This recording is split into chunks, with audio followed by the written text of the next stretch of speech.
چونکہ اس کے پاس کوئی آتشی اسلحہ نہیں تھا اور نہ ہی وہ کسی سے اس شیر کو ہلاک کرنے کا کہہ سکتا تھا، اس لیے وہ گاؤں جا کر اس آدمی سے ملا جس کے پاس اس علاقے میں کھالیں جمع کرنے کا ٹھیکہ تھا۔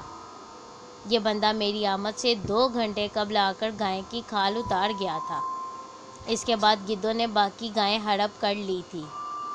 جب میں نے اس بندے سے پوچھا کہ جب اسے علم تھا بھی کہ اس علاقے میں ایک شیر رہتا ہے تو اس نے اپنے مویشی اس طرح کھلے عام کیوں باندھے، اس کے جواب نے مجھے حیران کر دیا کہ دیبی دہوڑا کی پہاڑی پر ہمیشہ سے شیر رہتا آیا ہے، لیکن گزشتہ شب کے علاوہ اس نے کبھی کسی مویشی پر بری نگاہ نہیں ڈالی۔ جو ہی میں نے جھونپڑے سے ہٹا اس بندے نے پوچھا کہ اب میرا کیا ارادہ ہے۔ میں نے اسے بتایا کہ میں سانبر مارنے نکلا ہوں۔ اس نے درخواست کی کہ سانبر کو چھوڑ کر میں شیر کی فکر کروں۔ اس نے بتایا کہ اس کی زمین اور مویشی بہت کم ہے، اگر شیر اس کی مویشی کھانے پر تل گیا تو اس کا خاندان بھوکا مر جائے گا۔ ابھی ہم یہ باتیں کر ہی رہے تھے کہ پہاڑی کے سرے سے میں نے ایک گھڑا اور پھر عورت کا سر دیکھا، پھر پوری عورت سر پر گھاس کا گٹا اٹھائے ایک لڑکی اور خشک لکڑیاں اٹھائے لڑکا نمودار ہوا۔ 4 افراد کا خاندان اس بیکار زمین اور تھوڑے سے دودھ پر زندہ تھا۔ پہاڑی علاقوں کے مویشی کم دودھ دیتے ہیں، یہ دودھ وہ دیبی دہوڑا کے بنیے کو بیچ دیتے تھے۔ ظاہر ہے کہ یہ بندہ شیر کی ہلاکت کے لیے اتنا بے چین کیوں تھا۔ گدھوں نے شکار خراب کر دیا تھا، تاہم مجھے اس کی زیادہ فکر نہیں تھی کیونکہ اس جگہ کے آس پاس کہیں بھی گھنا جنگل نہیں تھا جہاں شیر چھپ کر گدھوں کو دیکھتا۔ اس لیے مجھے تقریباً یقین تھا کہ یہ شیر لازمی واپس لوٹے گا کیونکہ گزشتہ شب اس نے آرام سے گائیں کھائی تھی۔ میرا رہنما بھی سانبر کو بھول کر شیر کے شکار کے لیے مضطرب ہو رہا تھا۔ میں شیر کی روانگی کا راستہ جاننے کے لیے چل پڑا۔ چونکہ یہاں کھیت کے نزدیک کوئی درخت نہیں تھا جہاں میں بیٹھ کر شیر کی آمد کا انتظار کر سکتا، اس لیے میں نے فیصلہ کیا کہ شیر کی واپسی کے راستے پر بیٹھ کر اس کا انتظار کروں۔ پہاڑی پر مویشیوں کی پگڈنڈیاں آڑی ترچھی تھیں اور زمین نہایت سخت، اس لیے مجھے رات شیر کا انتظار کرنے کے لیے جگہ نہ مل سکی۔ گاؤں کے گرد و بار ناکام چکر لگانے کے بعد میں نے برساتی نالے کو آزمانے کا سوچا۔ یہاں کی نرم اور نم مٹی زمین پر مجھے ایک بڑے نر شیر کے پگ دکھائی دیے۔ گائے کو کھانے کے بعد شیر یہاں سے گزرا تھا اور اس رات کے کافی امکانات تھے کہ شیر اسی راستے سے واپس آئے گا۔ اس جگہ نالے کے جھونپڑے والے کنارے پر جھونپڑے سے 30 گز دور ایک ٹنڈ منڈ درخت تھا جس کے تنے پر جنگلی گلاب کی بیل اگی ہوئی تھی۔ رائفل کو زمین پر رکھ کر میں نے درخت پر چڑھنا شروع کیا۔ وہ درخت نالے پر جھکا ہوا تھا اور یہاں مجھے اپنے بیٹھنے کے لیے مناسب جگہ دکھائی دی۔ واپس جا کر میں نے دونوں آدمیوں کو بتایا کہ میں ریسٹ ہاؤس واپس جا کر اپنی بھاری 500 بور کی رائفل لاتا ہوں جو 2 نالی ہے۔ تاہم میرے رہنما نے مجھے اس پریشانی سے بچا لیا کہ وہ خود جا کر رائفل لے آتا ہے۔ اسے ہدایات دے کر میں نے روانہ کیا اور پھر جھونپڑے کی دہلیز پر بیٹھ کر اس بندے سے اس کی مشکل زندگی اور فطرت کے ساتھ ساتھ جنگلی جانوروں سے اس کی روزمرہ کی کشمکش کے بارے گفتگو شروع کر دی۔ جب میں نے اس سے پوچھا کہ وہ کہیں اور جا کر بہتر زمین پر قسمت آزمائی کیوں نہیں کرتا تو اس نے سیدھا سا جواب دیا کہ یہ اس کا گھر ہے۔ سورج غروب ہونے والا تھا۔ پہاڑی سے 2 بندے جھونپڑے کی طرف آتے دکھائی دیے، تاہم دونوں میں سے کسی کے پاس بھی رائفل نہیں تھی۔ تاہم بالا سنگھ جس کے بارے میں نے ابھی بتایا تھا اپنی افسوسناک موت تک میرے ساتھ شکاری مہمات پر جاتا رہا ہے اور بہترین ہمراہی تھا۔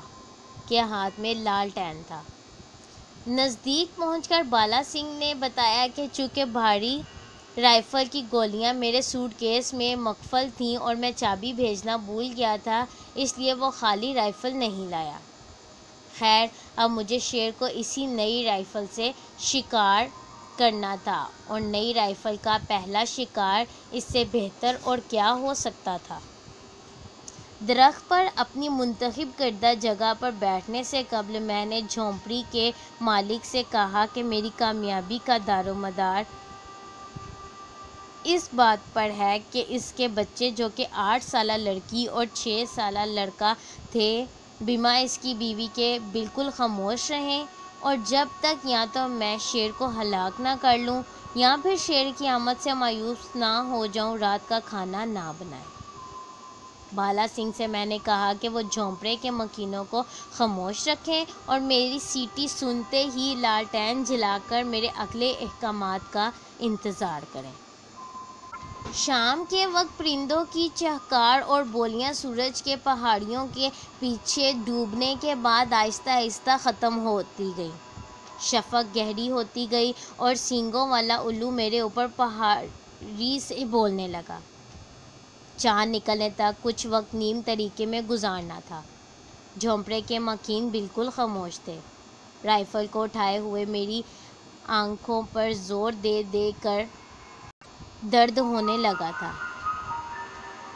شیر کو دیکھنا اس اندھیرے میں انتہائی مشکل تھا کہ اچانک پتہ چلا کہ شیر گائے کی لاش پر پہنچ چکا ہے۔ ایسا لگتا تھا کہ وہ میرے درخت کے پاس سے گزرنے کی بجائے سیدھا کھیت کو گیا تھا اور وہاں گائے کی حالت کو دیکھ کر غصے میں آ گیا۔ ہلکی آواز سے شاید وہ گدھوں کو کوس رہا تھا جو ہود کو 2 گھنٹے قبل ہی اڑ گئے تھے، لیکن ان کی بوڑ زمین میں موجود تھی۔ یعنی جو گدھ صبح میں گائے کو کھانے آئے تھے، ان گدھوں کی بو سے شیر انتہائی غصے میں آ گیا اور ہلکی آوازیں نکالنے لگا جیسے کہ گدھوں کو کوس رہا ہو۔ 2، 3 یا شاید 4 منٹ تک وہ اسی طرح بولتا رہا اور پھر خاموشی چھا گئی۔ روشنی اب بڑھ رہی تھی۔ اگلے چند منٹ گزرنے کے بعد چاند پہاڑی کے کنارے سے ابھرا اور ہر طرف روشنی پھیل گئی۔ گدھوں کی چھوڑی ہوئی ہڈیاں چاندنی میں سفید دکھائی دے رہی تھیں، لیکن شیر غائب تھا۔ سسپینس کے مارے اپنے خشک ہونٹ تھوک سے گیلے کر کے میں نے ہلکی سی سیٹی بجائی۔ بالا سنگھ پوری طرح متوجہ تھا، اس لیے فوراً ہی مجھے اس کی آواز سنائی دی کہ وہ جھونپڑے کے مالک کو لالٹین جلانے کا کہہ رہا تھا۔ پھر جھونپڑے کی جھریوں سے روشنی دکھائی دینے لگی۔ پھر بالا سنگھ نے لالٹین اٹھایا اور دروازہ کھول کر باہر نکلا اور میرے اگلے احکامات کا انتظار کرنے لگا۔ درخت پر بیٹھنے کے بعد سے لے کر اب تک میں نے کوئی حرکت نہیں کی تھی اور نہ ہی سیٹی کے علاوہ میں نے کوئی آواز نکالی تھی۔ اب جب میں نے نیچے دیکھا تو چاندنی میں مجھے شیر عین میرے نیچے کھڑا گردن موڑ کر دائیں شانے سے اوپر کی جانب دیکھتا بالا سنگھ کو دیکھا گیا، یعنی وہ بالا سنگھ کو دیکھ رہا تھا۔ رائفل کے نال سے شیر کے سر کے درمیان 5 فٹ کا فاصلہ تھا۔ میرے ذہن میں خیال آیا کہ بارود سے شیر کی بال خراب نہ ہو جائیں۔ رائفل کے سفید دیدبان عین شیر کے دل کی سیدھ میں تھے۔ لبلبی دباتے ہوئے میں نے سوچا کہ یہاں گولی لگتے ہی شیر کی فوری ہلاکت یقینی تھی۔ لبلبی دبی لیکن گولی نہ چلی۔